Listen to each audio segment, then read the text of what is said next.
अगर हम ब्राह्मण को भोजन नहीं करा पा रहे, गौ माता को भोजन नहीं दे पा रहे, श्वान को, कुत्ते को भोजन नहीं दे पा रहे, कौए को भोजन नहीं दे पा रहे हैं, किसी कारणवश हम श्राद्ध नहीं कर पा रहे हैं, किसी कारणवश हम पूर्वजों को नहीं मना पा रहे हैं, ऐसा कोई घर नहीं जिसके घर के पितृ श्राद्ध पक्ष में पृथ्वी पर नहीं आते।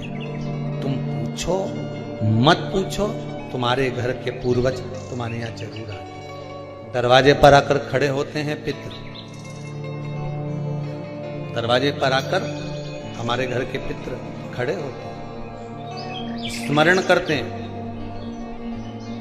कि हमको यहां से कुछ भाग प्राप्त होगा, कुछ मिल जाएगा, कुछ प्राप्ति हो जाएगी। सम्मुख में आकर खड़े होते हैं। पितृ पक्ष में अगर पितरों को भोजन नहीं मिलता, साल भर भूखे रहते हैं।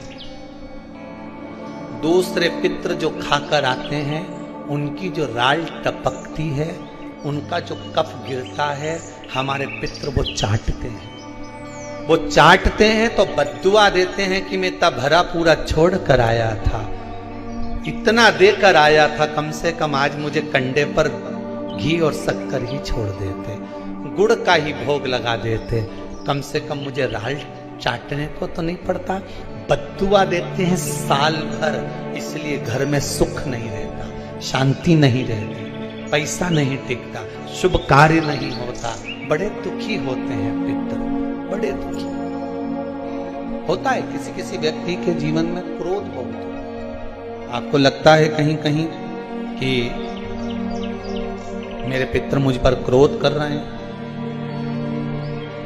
आपको कभी कभी लगे कि मेरे ऊपर पितृ दोष लगा हुआ है, या पितरों का श्राप लगा हुआ है, या हमारे यहाँ पर लोग अधोगति में ज्यादा मर जाते हैं, हमारे यहाँ ये काम ज्यादा हो जाता है, तो निवेदन है, श्राद्ध पक्ष चल रहा है, प्रयास करिएगा।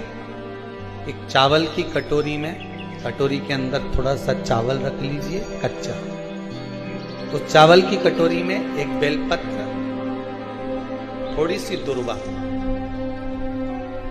बांधकर, पानी का मटका, परिंदा या जहां अपना रसोई घर में जल रखते हो, उस कटोरी को वहां पर 2 दिन 3 दिन तक रख दो। वैसे तो 16 दिन रखो ज्यादा अच्छा था, पर जो दिन अपने को मालूम है 2-3 दिन उसको रख दीजिए। घी का दिया लगाइए।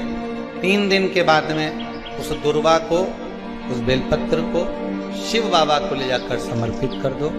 चावल पूरे घर में घुमाने के बाद चिड़िया को या नदी में या किसी जीव को प्रदान करो। महाराज, पितृदोष के निवारण का सुंदर तरीका।